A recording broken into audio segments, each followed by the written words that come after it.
ओम शांति।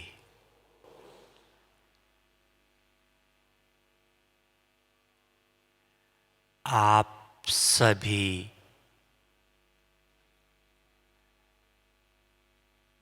बाबा के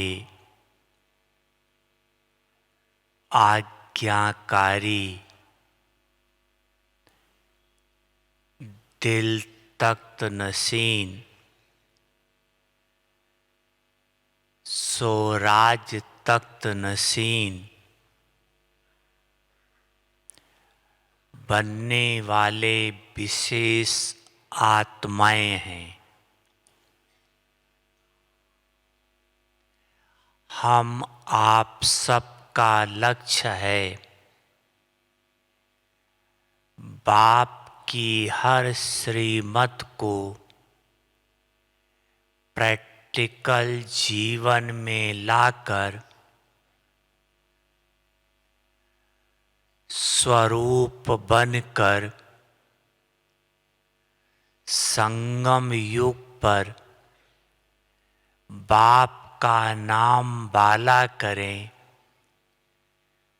और भविष्य में राज्य सिंहासन पर विराजमान हूं।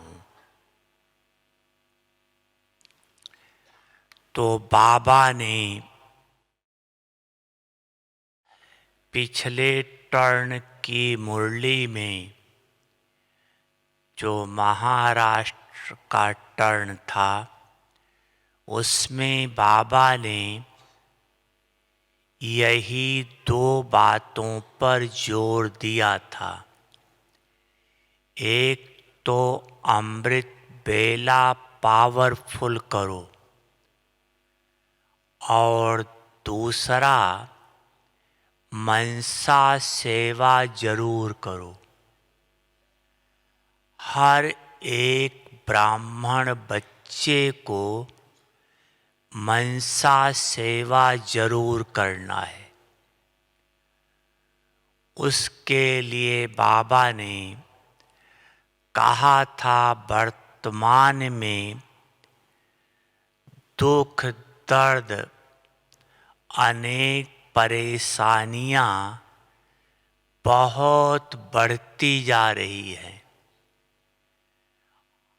तो आप ब्राह्मण आत्माएं बाप दादा के साथ साथ सबका दुख दूर करने वाली हो।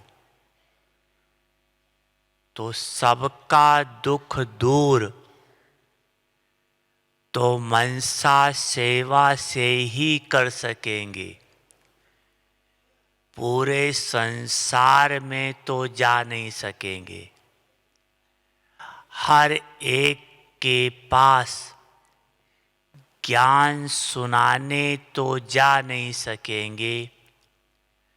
मनसा सेवा से ही दूसरों का कल्याण कर सकेंगे। और मनसा सेवा से प्राप्तियां बहुत ज्यादा हैं।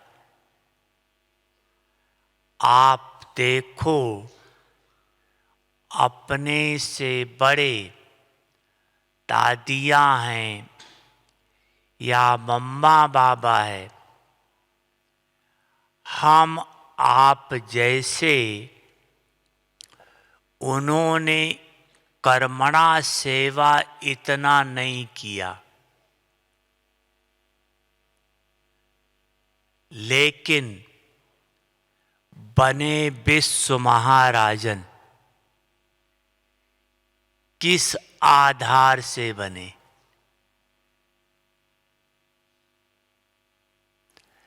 मनसा सेवा के आधार से। क्योंकि विश्व की सेवा मनसा से हो सकती है। तो प्रश्न है कि हमारी मनसा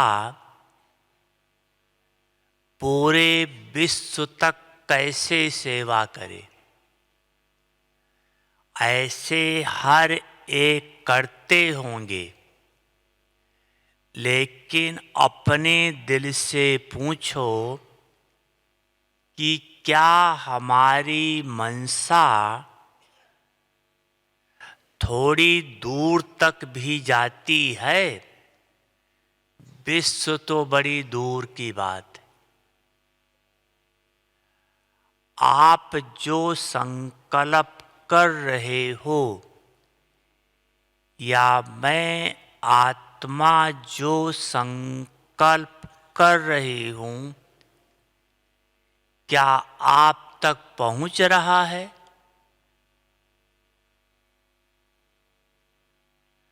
नहीं। बगल बैठे हुए क्या संकल्प उनका चल रहा है, हमें वही नहीं पता पड़ रहा है। तो विश्व तक कैसे पहुंचेगा?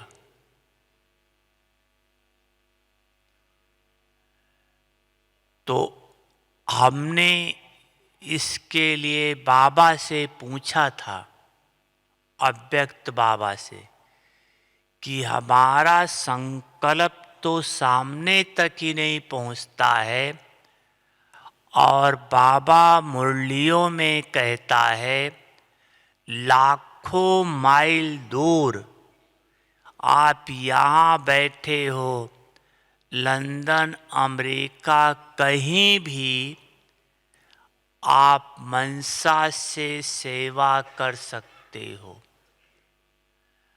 तो क्यों नहीं पहुंचता है हमारा संकल्प, और क्या करें जो हमारा संकल्प पहुंच जाए।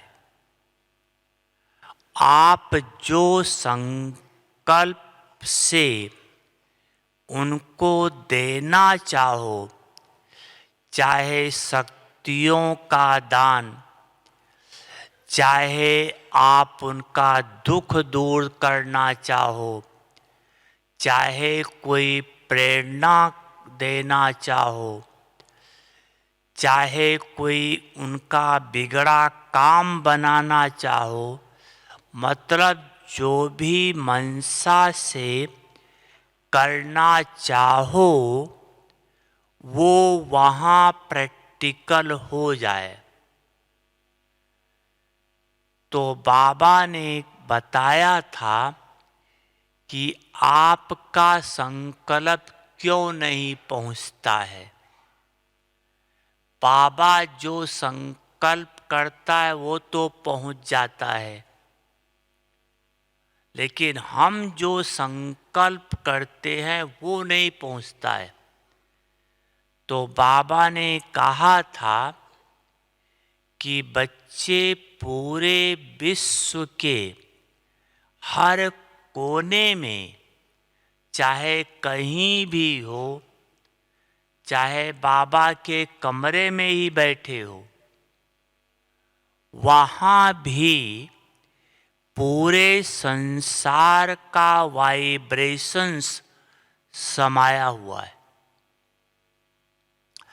आप बाबा के कमरे में बैठे हो, आप चाहे लंदन से चाहे कहीं से भी आपका फोन आए तो तुरंत घंटी बजती है। आप करो तो फोन वहां पहुंच जाएगा, माना वाइब्रेशंस भरा हुआ है। तो आपका जो संकल्प है उस संकल्प से हजारों लाखों गुना दूसरा वाइब्रेशंस भरा हुआ है। इसलिए जो आप संकल्प करते हो और जैसे यहाँ से निकलता है, सामने इतना अपोजिट संकल्प है, इतना है कि आपका संकल्प वहीं रह जाता है, आगे नहीं पहुंचता है। क्योंकि आगे तो तब जाए जब इतने निगेटिव वाइब्रेशंस को क्रॉस कर जाए, तब हो सकता है। तो उसके लिए बाबा ने बताया था कि क्या विधि है,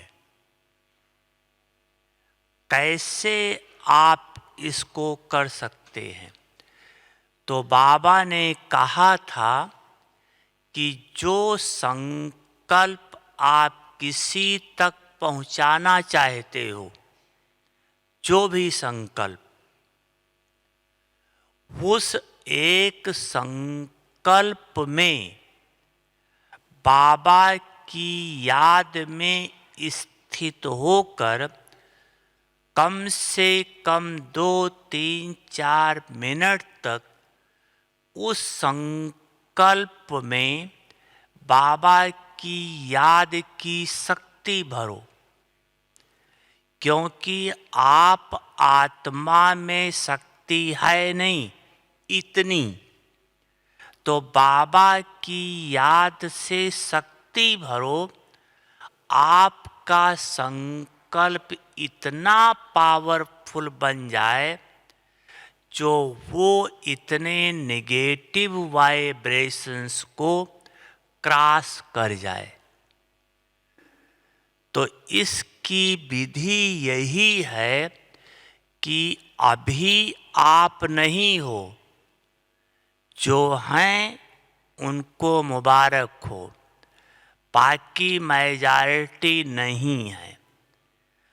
तो उनके लिए एक संकल्प मान लो, कोई आपका रिश्तेदार या कोई भी है बीमार है, आप उसको मदद देना चाहते हो, सहन शक्ति देना चाहते हो, उसके बीमारी के हिसाब किताब को ख़त्म करना चाहते हो, या आप उसको ऐसी टचिंग देना चाहते हो जो ऐसे डॉक्टर से संपर्क करे जिससे वो ठीक हो जाए। तो जो आप करना चाहते हो, पहली बात ये संकल्प हटाओ कि ये मेरा रिश्तेदार है, माँ है, बाप है, कोई भी रिश्तेदार। अगर इस संकल्प से योग का दान देंगे तो वो नहीं पहुंचेगा। पहले ये संकल्प हटा दो। क्या संकल्प लाओ कि ये भी आत्मा है, बाबा का बच्चा है, मैं आत्मा भी बाबा के बच्चे को बाबा से लेकर दे रही हूं, तब पहुंचेगा। अगर जरा सा भी संबंध की, देह भान की स्मृति जरा सा भी है, तो आपका वाइब्रेशंस वहाँ तक नहीं पहुँचेगा। ये देह भान की स्मृति दीवार बन जाएगी, आगे नहीं जाने देगी।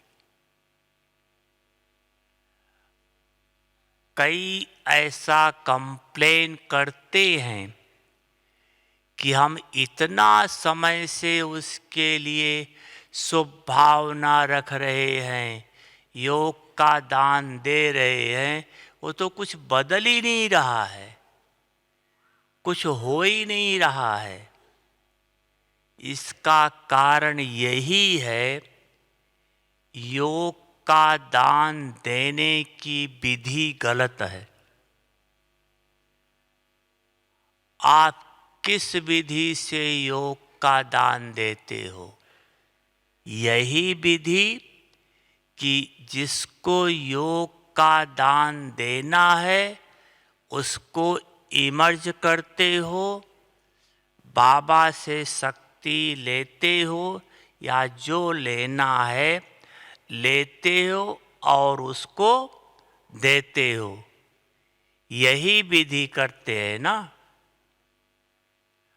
और इस विधि से पहुंचेगा ही नहीं, ये विधि ही गलत है। क्यों? आप अभी चेक करके देखो कि जब आप इस विधि से योग का दान देते हो तो 10% तो बाबा याद रहता है और 90% वो आत्मा याद रहती है जिसको योग का दान देना है। तो क्या मिलेगा उसे?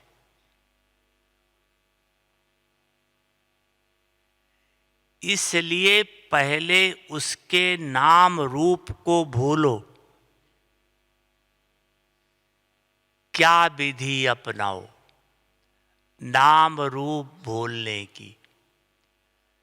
जैसे पहले आप लोग बाबा से मिलने आते थे, अव्यक्त बाबा से, तो क्या होता था? पार्टियां आती थी और टीचर बहन स्टूडेंट के बारे में थोड़ा इंट्रोडक्शन दे देती थी।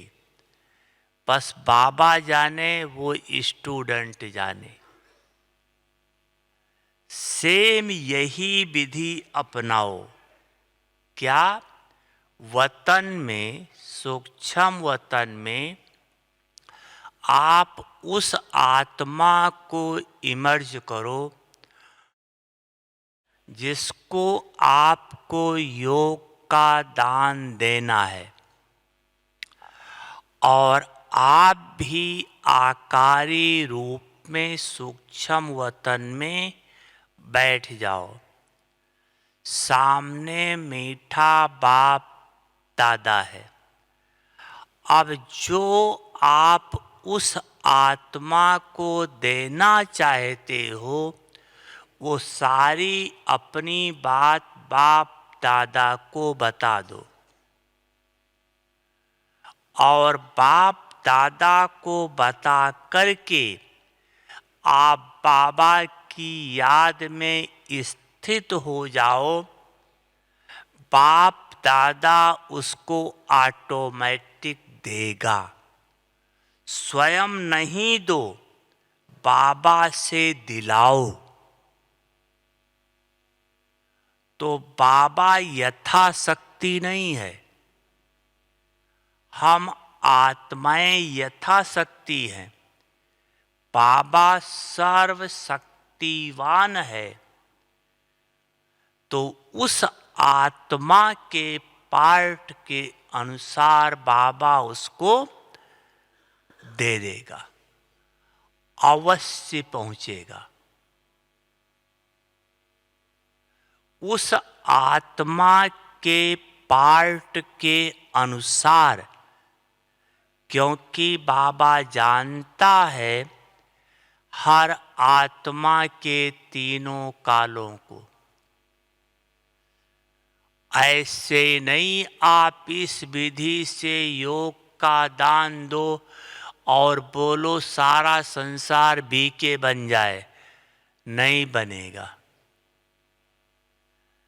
जो पार्ट है उस पार्ट के अनुसार बाबा देगा। हाँ, इतना है, आपको अगर विघन वो डाल रहा है तो वो बहुत कम हो जाएगा, ये मदद मिल जाएगी। बाकी पार्ट नहीं चेंज हो जाएगा। तो मनसा योग का दान बहुत बहुत बहुत जरूरी है। इसके लिए अपनी लाइन क्लीन, क्लियर और शुभ भावना, शुभ कामना वाली चाहिए। सदा क्लीन, क्लियर और शुभ भावना, शुभ कामना वाली। अगर योग के दान के समय किसी की इतनी भी कमी याद आ गई तो आपका योगदान नहीं पहुंचेगा। इसलिए एक तो अपनी लाइन क्लीन रखो, मेरा एक बाबा दूसरा न कोई, और क्लियर रखो। किसी भी आत्मा का आधा घंटा पहले, 5 मिनट पहले भी किसी से कुछ भी हुआ है, उसको ऐसे भूल जाओ जैसे कुछ हुआ ही नहीं है। शुभ भावना, शुभ कामना में ले आओ। अगर उसने गलती की, समझते हो गलती किया, तो गलती कौन करता है? जो बेसमझ होता है, जो कमजोर होता है, उससे गलती होती है ना। तो जब हाई बेसमझ, तो आपका क्या फर्ज है? क्या बेसमझ को बेसमझ समझना समझदारी है? नहीं। हम ब्राह्मण किसके बच्चे हैं? दाता, विधाता, वरदाता के बच्चे, सुखदाता के बच्चे। उस स्वरूप में आओ, नहीं तो योग का दान नहीं पहुंचेगा। ऐसे भले आप अपने आप खुश होते रहे, मैंने ये किया, लेकिन होगा कुछ नहीं। जैसे पिछली मुरली में भी बाबा ने यही कहा था कि कई बच्चे बहुत सेवा करते हैं, कर्मणा धन तन, समझते बहुत जमा हो रहा है, लेकिन जमा किसका होता है? निमित्त भाव, निर्माण स्वभाव और निर्मल वाणी। जब ये 3 बातें होंगी तो जमा होगा, नहीं तो जमा का खाता नहीं होता है। निमित्त भाव, निर्माण भावना और निर्मल स्वभाव अर्थात वाणी, ये तीनों अगर कर्म में नहीं है तो चाहे कितनी भी सेवा करो, जमा नहीं होगा। सेवा करना बड़ी बात नहीं है, लेकिन सेवा से रिजल्ट चाहिए। बाबा ने कहा था, आज की भी मुरली में कहा, दूसरे को संतुष्ट करो, आप भी संतुष्ट, आपसे जिसकी सेवा करो वो भी संतुष्ट, उससे दुआ निकले, तब आपका खाता जमा है। नहीं तो देखो, राम की आत्मा ने भी सेवा किया और कृष्ण की आत्मा ने भी सेवा किया। दोनों में प्रजा किसकी ज्यादा है? राम की या कृष्ण की? किसकी प्रजा ज्यादा है? बोलो। राम की। राम की प्रजा ज्यादा है, कृष्ण की प्रजा थोड़ी है। लेकिन दोनों में बड़ा कौन है?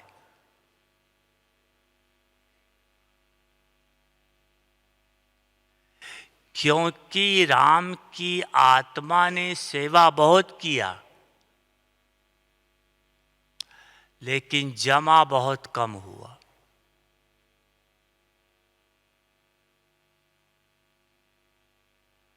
स्वरूप में रहकर नहीं कर पाया। कृष्ण की आत्मा ने स्वरूप में रहकर सेवा की, मनसा सेवा की, हर सेकंड हर पल शुभ भावना शुभ कामना वाली सेवा की। कमी को कमी नहीं देखा, बल्कि कमी को देखते ही उसकी कमी को दूर करने का संकल्प आया।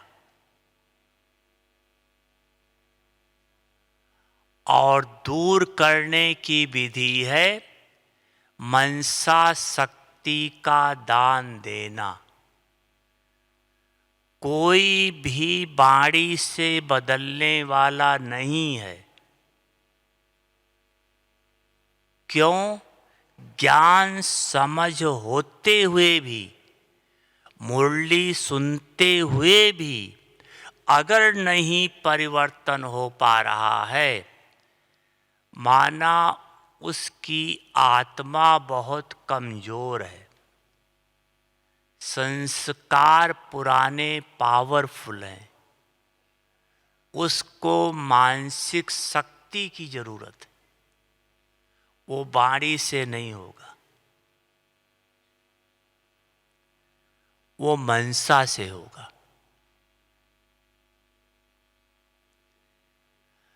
नहीं तो कई बार आपने देखा होगा, ऐसा होता है किसी को जो आपके साथ रहता है, ज़्यादा उसे सहयोग दो, उसको स्नेह दो, प्यार दो, आगे बढ़ाओ, कुछ दिन के बाद वही आपसे लड़ने लगता है। कारण उसके संस्कार हम नहीं चेंज करने में मदद दिया। उसको मदद दिया, आगे बढ़ाया, लेकिन संस्कार तो उसके पुराने रह गए ना।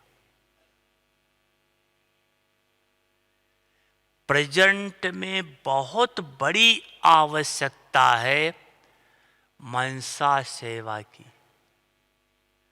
ब्राह्मणों में भी और विश्व के लिए भी। ब्राह्मणों को मनसा सहयोग दो, शुभ भावना शुभ कामना का। विश्व के लिए योग का दान दो। ब्राह्मणों को योग का दान नहीं दे सकते, परिवार है, सहयोग देंगे, शुभ भावना शुभ कामना का। ये बहुत जरूरी है अपने कल्याण के लिए, विश्व कल्याण के लिए। क्योंकि जहां ऐसा वायुमंडल होगा हर एक के लिए शुभ सोचेगा, सोचो वहां का वायुमंडल क्या होगा। सोच सकते हो, किसी के आते ही उसको तीर लग जाएगा अपने आप ही। आपका ही यादगार मूर्ति है। मूर्ति किसी को ज्ञान नहीं सुनाती, कुछ भी नहीं बोलती है, लेकिन लोगों को अनुभव होता है, वाइब्रेशंस है।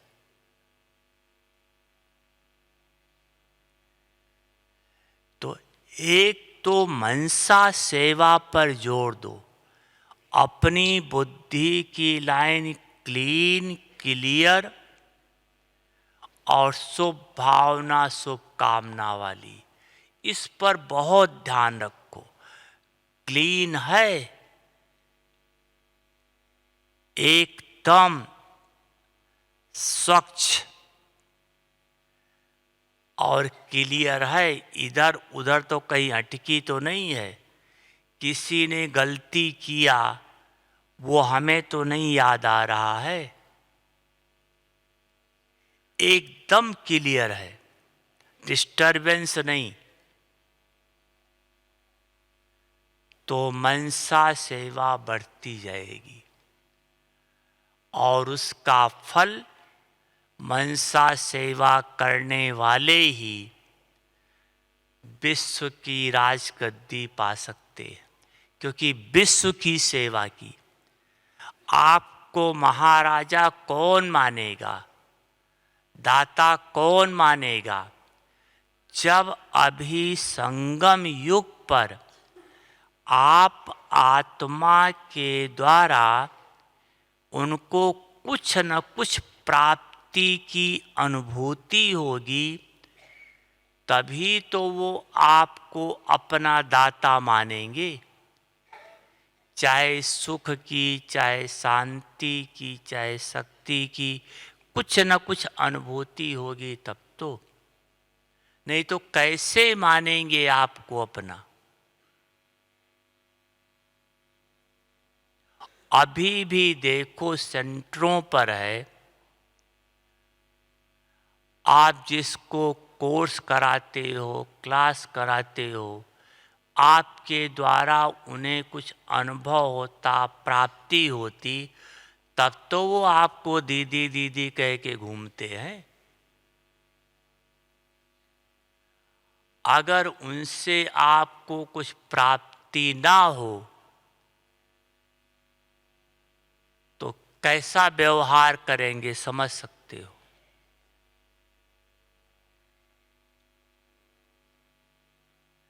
तो ये मनसा सेवा हमें विश्व के लिए करना है, लेकिन उसका आधार है हमारी बुद्धि की लाइन क्लीन और क्लियर हो।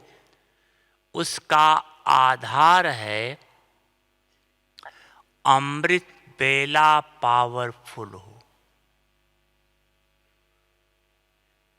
क्योंकि जैसा अमृत बेला होगा उसी आधार से सारा दिन चलेगा। सबको अनुभव है, जिस दिन सुबह योग बहुत अच्छा लग जाता है उस दिन मन कितना खुश होता है, मुरली सुनने में भी मजा आता है। कोई दीदियां सेवा के लिए कहेंगी तुरंत हाँ जी कर लेते हैं,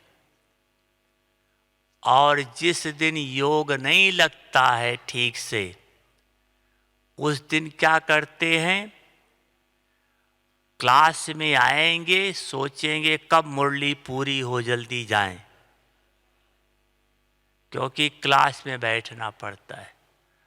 और बहन जी कोई सेवा बताएं तो बहाना बता देंगे, नहीं आज ये काम है दीदी, आज टाइम नहीं है। क्यों? भगवान से कुछ मिला नहीं है तो मैल चढ़ी हुई है। मैल चढ़ी है इसलिए मैल वाले को तो भगवान से कुछ मिलना ही नहीं है, वो तो आया है साफ करने। जितना उसकी श्रीमत पर चलेंगे मदद मिलती जाएगी, साफ होती जाएगी।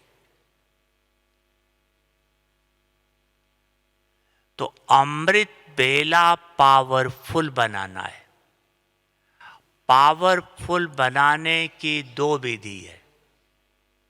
एक तो अमृत बेले के महत्व को समझो कि अमृत बेला उठने से, उठकर योग करने से हमें क्या क्या प्राप्तियां होंगी।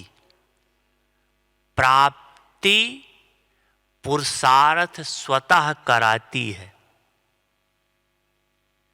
अगर प्राप्ति स्मृति में नहीं तो पुरुषार्थ नहीं।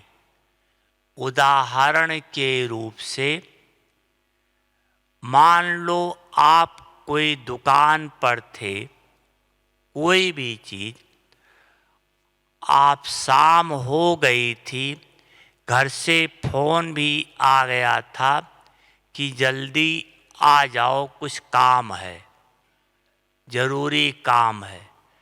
आप दुकान बंद करके समेट करके घर जल्दी जाने की तैयारी में थे और इतने में कोई ऐसा ग्राहक आ जाए जो लाखों का सामान लेने वाला हो,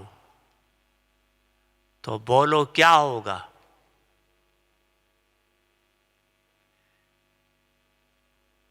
घर भी भूल जाएगा। घर फोन कर दोगे, हाँ थोड़ी देर बाद आता हूं। थक गए थे, थकावट भी गायब हो जाएगी। क्यों? प्राप्ति हो रही है। प्राप्ति पुरुषार्थ स्वतः कराती है। तो अमृत बेले का महत्व कितना बड़ा है, क्या क्या प्राप्ति होती है, वो स्मृति में न होने के कारण अमृत बेले को हल्का ले लेते हैं। और दूसरा है अमृत बेले को पावरफुल बनाने की यथार्थ विधि। यथार्थ विधि, क्योंकि यथार्थ विधि से सिद्धि है। सिर्फ विधि से सिद्धि नहीं है, यथार्थ विधि से सिद्धि है। जैसे यथार्थ का अर्थ, आपको अपने कमरे से यहाँ हाल में आना था। आने की विधि है चाहे चलकर, चाहे किसी साधन से हाल में आना, ये विधि थी आने की। यथार्थ किसे कहते हैं? अब जो रास्ता हाल में आने का है, वो रास्ता छोड़कर दूसरे रास्ते पर चले जाओ। कितना भी चलते रहो, विधि अपनाते रहो चलने की, क्या हाल में पहुंचोगे? तो कई विधि अपना रहे हैं। सुबह योग में जरूर उठना है, आके बैठेंगे भी, भले झुटका खाएं चाहे कुछ भी करें, लेकिन आते जरूर हैं। विधि अपनाते हैं, लेकिन यथार्थ विधि नहीं।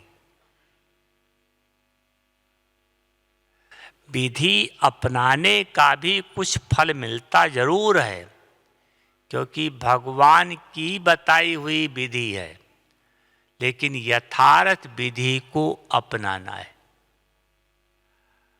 आप लोगों में से जो भी बाबा के बच्चे यहाँ बैठे, ऐसे कौन से महान बच्चे हैं जिसने ब्राह्मण जन्म लिया है, तब से और आज तक अमृत बेले का योग नहीं मिस किया है? हाथ उठाओ। जिसने ब्राह्मण जन्म लिया है, किसी भी कारण से, चाहे बीमार पड़े चाहे कुछ भी हुआ, लेकिन अमृत बेले का योग मिस नहीं किया है। अच्छा, बहुत बहुत बहुत मुबारक हो। अब आपको इसका अमृत बेले के महत्व में एक लाइन ये बताते हैं, अमृत बेले उठने का।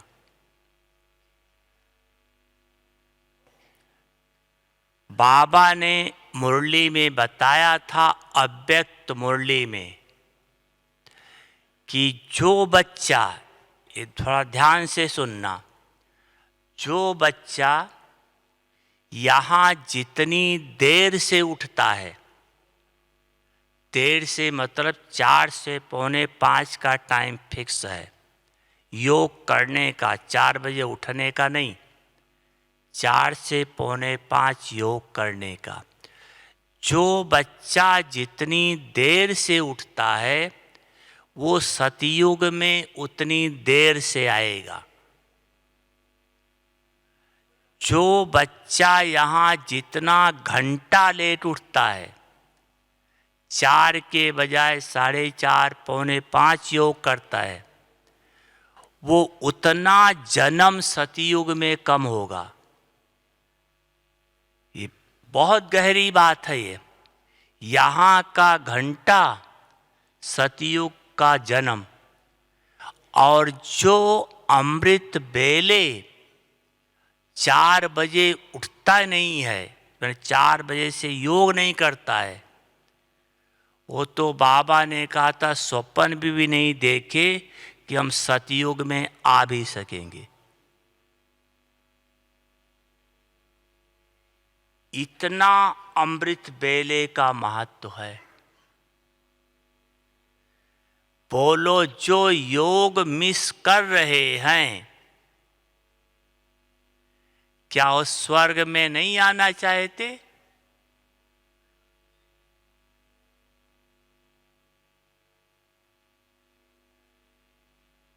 क्या है विचार? आना चाहते हैं? आना चाहते तो हाथ उठाओ। अच्छा, इसमें तो सब हैं, मुबारक हो। अच्छा, विधि है, विधि है। अभी तक जो भी जितने बजे उठे, आज से आप लोग जो सतयुग में आना चाहते 111 में, अगर नहीं उठे हैं तो आज क्लास के बाद या भोजन करने के बाद बाबा के कमरे में जाकर बैठकर बाबा के आगे बैठकर माफ़ी मांगो। बाबा, मुझ आत्मा से जाने अनजाने में ये भूल हो गई। बाबा, मैं आत्मा क्षमा चाहती हूँ, दोबारा अब ये गलती नहीं होगी। और बाबा को वो लेटर लिखकर बाबा के बॉक्स में डाल दो। आप देखोगे, बाबा ने एक मुरली में कहा था, बाबा अगर सच्चे दिल से आपने लिखा है और आगे से अमृत बेला मिस होने नहीं दोगे, तो बाबा आपकी पीछे की सारी गलती माफ कर देगा और आप 111 में आ जाएंगे। इसलिए आज से ये पक्का कर लेना। अच्छा, अमृत बेले का और महत्व। पहली बात, अमृत बेला वायुमंडल शुद्ध सतो प्रधान होता है। उस समय सतो प्रधान वायुमंडल का प्रभाव मन पर बहुत पड़ता है। तो उस समय सतो प्रधान स्थिति सहज हो सकती है। इतना प्रभाव पड़ता है कि आपने चोर को चोरी करते हुए सुना होगा। दिन में चोरी करता है, रात को चोरी करता है, लेकिन सुबह 4 बजे चोरी कभी नहीं करता है। उसका भी मन बदल जाता है। इतना वायुमंडल का प्रभाव है। दूसरी बात, कोई बीमार हो, सारी रात नींद नहीं आई हो, तड़फ रहा हो, लेकिन उसको 4 बजे सुबह नींद जरूर आ जाएगी। ये वायुमंडल का प्रभाव है। इसलिए अमृत वेले वायुमंडल का सहयोग है, उसका लाभ लो। लेकिन लाभ तब ले पाएंगे क्योंकि उसी समय माया भी फुल फोर्स से आती है। दोनों फुल है। अगर अगले दिन शाम को चार्ट देकर, सारे दिन का सब हिसाब किताब देकर बाबा की याद में सोए होंगे, तो आपका अमृत वेला बहुत पावरफुल हो जाएगा। दूसरी बात, अमृत वेला आप सारी रात नींद करके उठे हैं, माइंड फ्रेश है, फ्रेश माइंड से बाबा को याद करना सहज है। सारा दिन में दिमाग थक जाता है तो नींद आ जाती है। तीसरी बात, अमृत वेला कोई कार्य व्यवहार नहीं है। आत्मा सब कुछ भूलकर निसंकल्प स्थिति में बाबा के पास बैठ सकती है, बाबा से शक्ति ले सकती है, फ्री है। चौथी बात, अमृत वेला ब्रह्मा बाप बच्चों की मां के रूप से विशेष पालना करती है। मां के रूप से, जैसे लौकिक में मां बच्चे को अमृत वेले जब स्कूल में जाता है, नहला धुला कर खिला पिला कर और टिफिन भी दे देती है, जब तक वापस बच्चा आए तब तक के लिए शक्तिशाली बना देती है। ऐसे अमृत वेले ब्रह्मा मां बच्चों को वतन में इमर्ज करती है और बच्चों की विशेष इष्टा स्नेह से पालना देती है, जिससे वो बच्चा शक्तिशाली बन जाता है। अमृत वेले ब्रह्मा का मां का रूप होता है और अमृत वेले शिव बाबा सर्व शक्तियों की किरणों से हर बच्चे को सर्व शक्तियां देकर मास्टर सर्व शक्तिवान बना देता है। अमृत बेले ब्रह्मा माँ कहो या बाप कहो, उनसे अपने भाग्य की रेखा जितना खिंचवाना चाहो लंबी खिंचवा सकते हो। कल की मुरली में भी वरदान में था, क्योंकि ब्रह्मा बाप उस समय भाग्य विधाता के रूप में है, हिसाब किताब के रूप में नहीं कि इस बच्चे का ये कर्म है इसलिए इसका ये पद है। नहीं, अमृत बेले स्नेह का रूप है, उससे भाग्य की रेखा खिंचवा सकते हो। और शिव बाप से अमृत बेले स्नेह के आधार से आप अपने किए हुए सभी पाप कर्मों को बख्शवा सकते हो।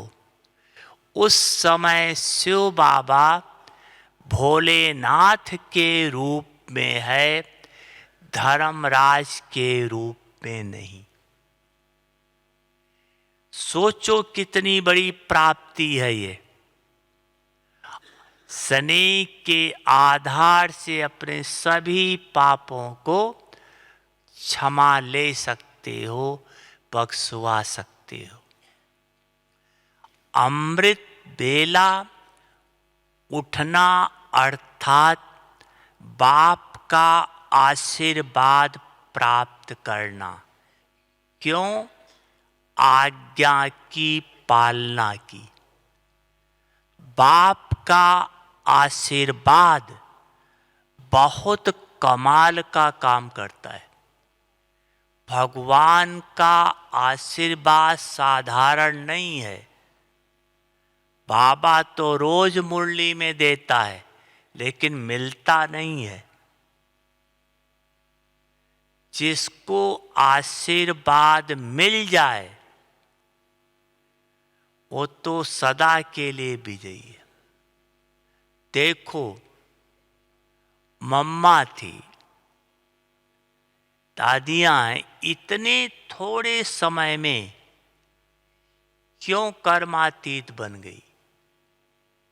मम्मा इतना जल्दी कैसे कर्मातीत बन गई? आपसे ज्यादा जिम्मेदारी मम्मा के ऊपर थी, यज्ञ की जिम्मेदारी थी। आप हम सबसे ज्यादा दूसरे विरोधी लोगों का विरोध भी बहुत था, दुनिया से भी विरोध था, खाने पीने के लिए नहीं था।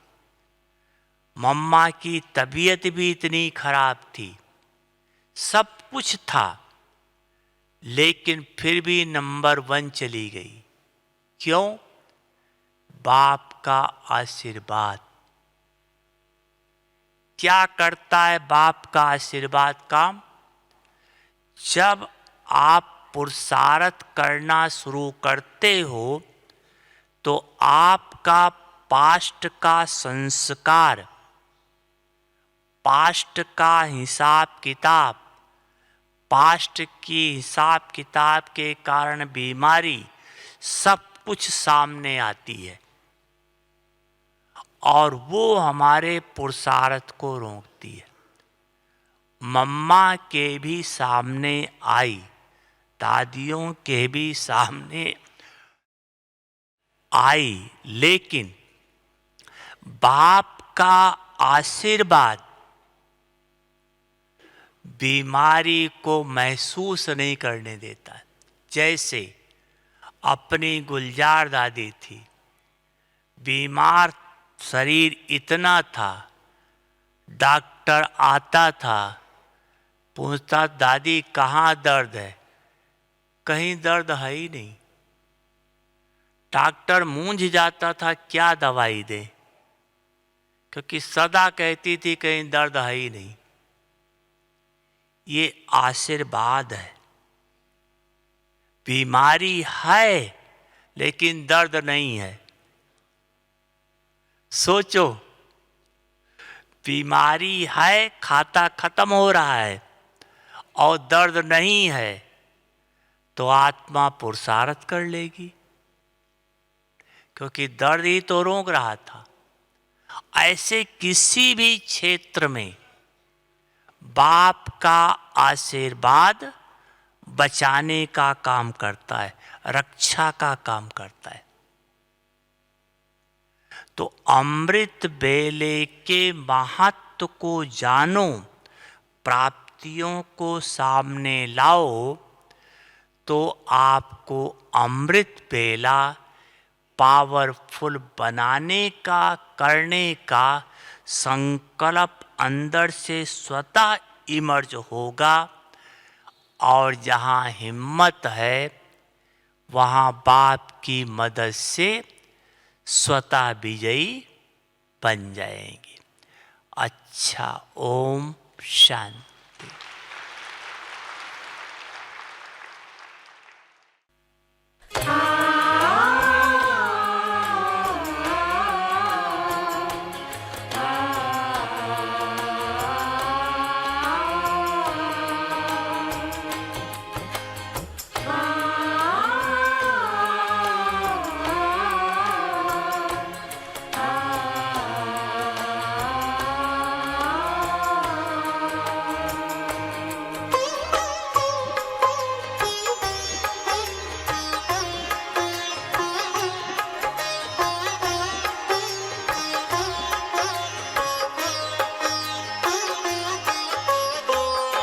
मन पंछी तू उड़ जा वतन में, रुत है ये प्रभु मिलने की।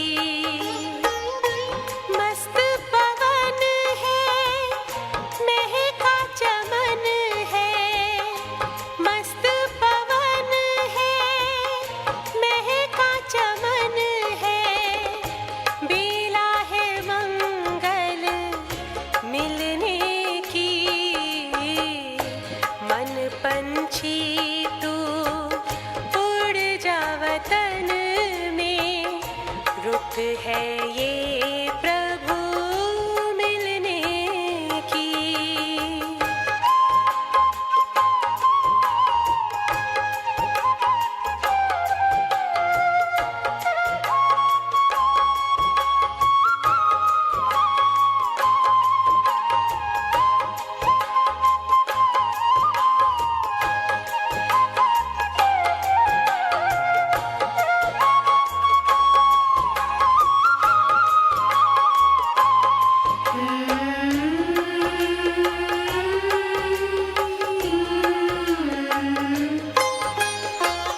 बादल की छाँव से, तारों के गाँव से, पार चला जा जग की हवाओं से, पार चला जा जग की हवाओं से।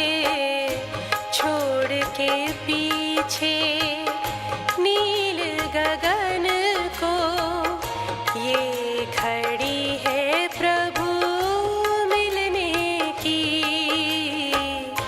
मन पंछी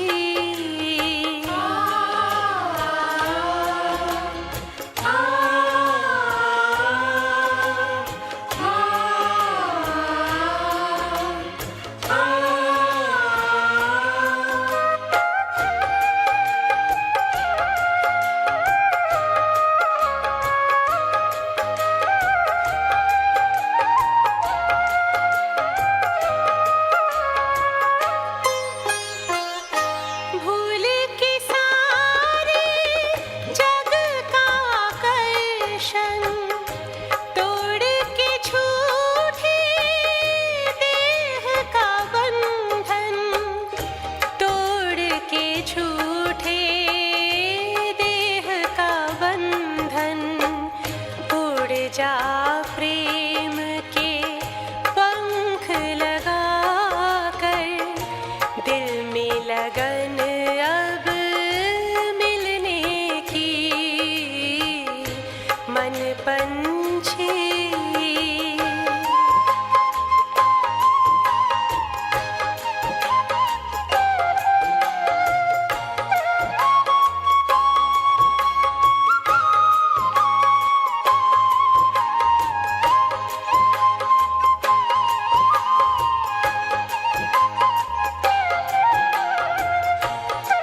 सुख में